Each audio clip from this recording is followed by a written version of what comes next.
تو انسان کے اپنے محاسبے کی ضرورت ہے، ویسا انسان کے محاسبے کے لیے ہر دن اپنا محاسبہ کرنا ضروری ہے۔ محاسبہ یہ ہے کہ جیسا بڑے بڑے دفترات میں یا ملز فیکٹریوں میں جب مہینہ پورا ہوتا ہے، سال پورا ہوتا ہے، تو اس کا حساب کتاب لگاتے ہیں کہ اس سال اس مہینے میں کتنا مال نکل گیا اور کتنا آیا، کتنا فائدہ ہوا۔ تو اسی طرح ہر انسان کو اپنا محاسبہ کرنا چاہیے کہ میں نے اس مہینے میں یا اس سال میں کتنا نیکی کمایا اور کتنا گناہ کا کام کیا، اور کتنی مرتبہ اپنے اللہ کو راضی کیا اور کتنے مرتبہ ناراض کیا۔ یہ محاسبہ ہر انسان کے لیے ضروری ہے۔ اس لیے فرماتے ہیں کہ انسان کو اپنا محاسبہ خود کرنا چاہیے قبل اس کے کہ آپ کا محاسبہ کوئی اور کرے۔ کوئی اور کرنے سے مراد یہ ہے کہ انسان جب فوت ہو جائے گا تو اس کا محاسبہ شروع ہو جائے گا، پھر اللہ کے سامنے پیش ہوگا، حشر کے میدان میں اللہ خود محاسبہ فرمائیں گے کہ دنیا میں جتنے عمر آپ کو دیا گیا، آپ نے اس عمر سے کیا لے کر آئے اور کیا فائدہ حاصل کیا۔ تو محترم دوستو، ہمارے ہاں تو رواج یہ ہے کہ سال جب اختتام کو پہنچ جائے تو لوگ بڑے خوشیاں مناتے ہیں اور رات بھر ان کے پارٹیاں چلتی ہے اور ڈانس وغیرہ کے پارٹیاں ہوتے ہیں، خوب مزے کرتے ہیں، عیاشیاں کرتے ہیں۔ حالانکہ سال کے اختتام پر یہ بات نہیں بھولنا چاہیے کہ انسان کے عمر کا ایک حصہ ایک سال اس سے کم ہو گیا، اب اپنے موت کے ایک سال قریب ہو گیا۔ تو اس لیے علماء فرماتے ہیں کہ انسان کو محاسبہ کرنا چاہیے، اور محاسبہ تو آدمی کو دن بھر کرنا چاہیے۔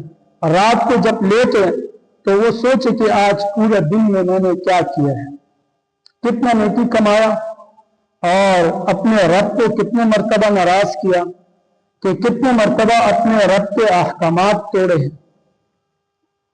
تو پھر مہینہ بھر، ہفتہ بھر، سال بھر اپنا محاسبہ کرتے رہنا چاہیے۔ دن ختم ہو جائے اس کے اختتام پر محاسبہ ہو، ہفتہ پورا ہو جائے اس کے اختتام پر محاسبہ ہو، مہینہ ختم ہو جائے، اسی طرح سال ختم ہو جائے تو محاسبہ ہونا چاہیے، ورنہ اللہ رب العزت کے سامنے جائیں گے وہ تو ضرور ہے، پھر اللہ پاک کو سوال کریں گے۔ جس طرح حدیث میں آتا ہے کہ انسان جب حشر میں اللہ رب العزت کے سامنے پیش ہوں گے، جب تک 5 سوال اس سے نہیں ہوں گے تو وہ اپنے جگہ سے ایک قدم بھی نہیں ہٹ سکے گا۔ سب سے پہلے اس سے سوال کیا جائے گا کہ اتنا عمر تمہیں دیا گیا ہے، اس عمر میں آپ نے کیا حاصل کیا، آپ نے کتنے نیکی کما کے لائے ہو۔ اور پھر اس سے کہا جائے گا، قرآن کریم میں ہے اولم نعمرکم ما یتذکر فیہ من تذکر، کہ ہم نے اتنا عمر تو تجھے دیا تھا کہ ایک نصیحت کرنے والا اس عمر میں نصیحت حاصل کر سکے، لیکن آپ نے کیا کیا ہے۔ تو میرے محترم دوستو، اس حوالے سے سال بھر ختم ہو جائے تو پھر اپنا محاسبہ کر لینا چاہیے۔ اصل میں لوگ دین سے بے خبر ہے، دین سے لوگ بے خبر ہے، اپنے دین کے جزیات، اپنے دین کے جو احکامات ہیں وہ یا تو لوگوں کو معلوم نہیں یا لوگوں کو معلوم ہے لیکن اس سے چشم پوشی کرتے ہیں۔ دین کے جو بنیاد ہے وہ 3 چیزیں ہیں۔ سب سے پہلی چیز جو ہے وہ دین پر عمل کرنا ہے کہ انسان جتنا دین سیکھے اس پر عمل کرے. یہ بنیادی چیز ہے. اس کے لیے ضروری ہے کہ انسان اسلام میں دین میں داخل ہو. جب آدمی اسلام میں داخل ہوتا ہے تو اسلام میں داخل ہونے کا مطلب یہ ہے کہ اس نے اپنا سر خم تسلیم کر لیا. اسلام کا معنی یہ ہے کہ سر خم تسلیم ہونا. اب انسان جب مسلمان ہوتا ہے کلمہ پڑھ لیتا ہے تو گویا وہ اسلام کے اندر داخل ہوا. اب اپنا سر تسلیم کرے, اللہ رب العزت کی طرف سے جو حکم ملے اس کو قبول کرے. تو اسلام میں داخل ہونے کے بعد دوسرا چیز جو ہے وہ اطاعت ہے. اطاعت کا معنی ہے دلی آمادگی, کہ انسان دل سے ایک چیز پر عمل کرنے کے لیے تیار ہو جائے, آمادہ ہو جائے. اس کو اطاعت کہا جاتا ہے. یہ اسلام کے بعد دوسرا حکم ہے کہ انسان اسلام میں داخل ہونے کے بعد اب اطاعت کرے. اب اطاعت کس کا کیا جائے؟ اطاعت سب سے پہلے اللہ کی جائے, دوسرا رسول کی.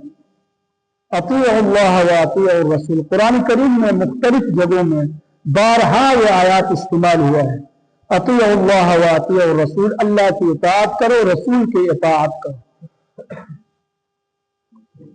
تو یہ اطاعت جو ہے یہ اسلام سے, جو آدمی اسلام میں داخل ہوتا ہے تو اب اسلام میں داخل ہونے کے بعد اس سے تقاضا اطاعت کی کہ انسان اطاعت کرے, کیونکہ آپ نے تسلیم کر لیا. اب اطاعت یہ ہوگا کہ جو حکم آپ کو ملے وہ حکم آپ پورا کریں. اس کو کہتے ہیں اطاعت. اور یہ بات یاد رکھی جائے کہ اطاعت میں جزوی طور پر اطاعت نہیں چلے گی. اطاعت مکمل اطاعت, کیونکہ شروع میں یا یہ ہے کہ آپ تسلیم کریں یا چھوڑ دیں, یعنی مخالفت کریں یا قبول کریں. اب آپ نے قبول کر لیا اسلام کو, اسلام کے اندر آ گیا. اب یہ ہے کہ اطاعت لازمی ہے کہ آپ اطاعت کرو گے اللہ اور رسول. اب اس اطاعت میں آپ جزوی طور پر نہیں کہ جو آپ کو پسند آ جائے, جو آپ کے دل کو لگے آپ اس چیز کو لیں گے, اپنی مزاج کے مطابق جو آپ کی مزاج کے ساتھ برابر آ جائے آپ اس حکم کو لیں گے, اس پر عمل کریں گے. اور آپ کی مزاج کے مخالف ہو, آپ کے رسم و رواج کے مخالف ہو, آپ کے معاشرے, آپ علاقے کے مخالف ہو, آپ اس کو چھوڑ دیں گے. یہ چیز اسلام میں نہیں چلے گی. اسلام میں یہ چیز نہیں چلے گی. اس لیے اللہ پاک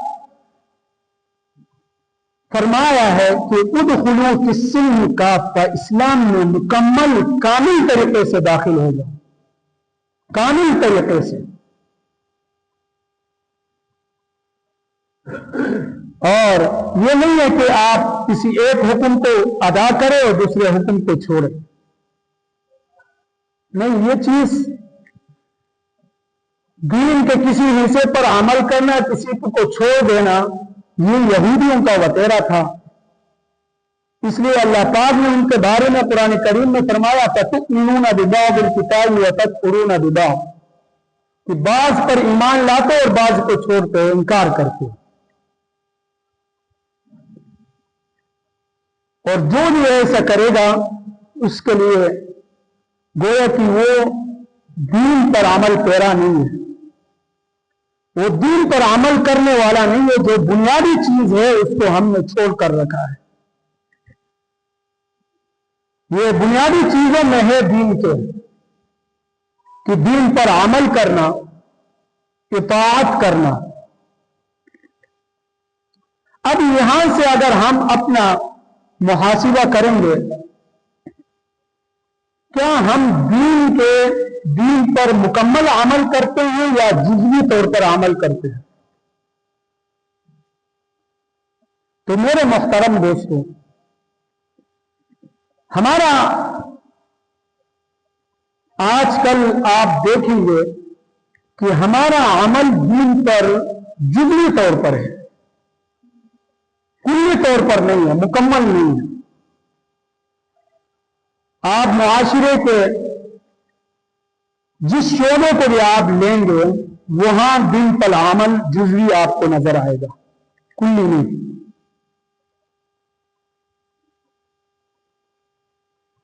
ہم دین پر عمل کرتے ہیں اپنے مزاج کے مطابق، جو ہماری سمجھ میں آیا ہم اس پر عمل کرتے ہیں، جو ہماری مزاج کو لگا، اگر نہیں لگا تو ہم اس پر عمل نہیں کرتے۔ اس کے بہت ساری مثالیں ہیں۔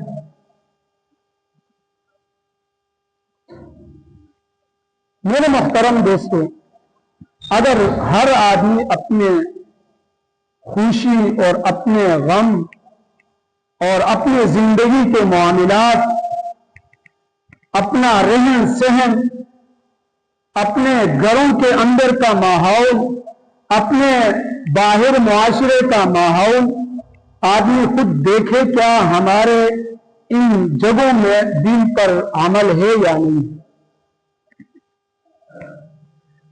اسلام جو ہے یہ ایک مکمل مذہب ہے، مکمل دین ہے، یہ جو انسان کے پیدائش سے لے کر موت تک تمام مسائل کا بیان اس میں موجود ہے، بلکہ مسائل کا حل بھی موجود ہے۔ لیکن اصل چیز عمل کرنے کا ہے اور دین کو سمجھنے کا ہے۔ پہلی بات تو یہ ہے کہ ہم دین کو سمجھنا نہیں چاہتے، اور دوسری بات یہ ہے کہ جو کچھ ہمارے سمجھ میں آتا ہے اس پر بھی ہمارا مکمل عمل نہیں ہے۔ ہم تو ایسے مسلمان ہیں کہ جب دل چاہے تو ہم نماز پڑھنے کے لیے آتے ہیں، جب دل چاہے نہیں آتے۔ اور یہ سب سے اہم عبادات کی میں بات کر رہا ہوں، باقی جو عبادات ہے ان کی میں بات نہیں کر رہا ہوں۔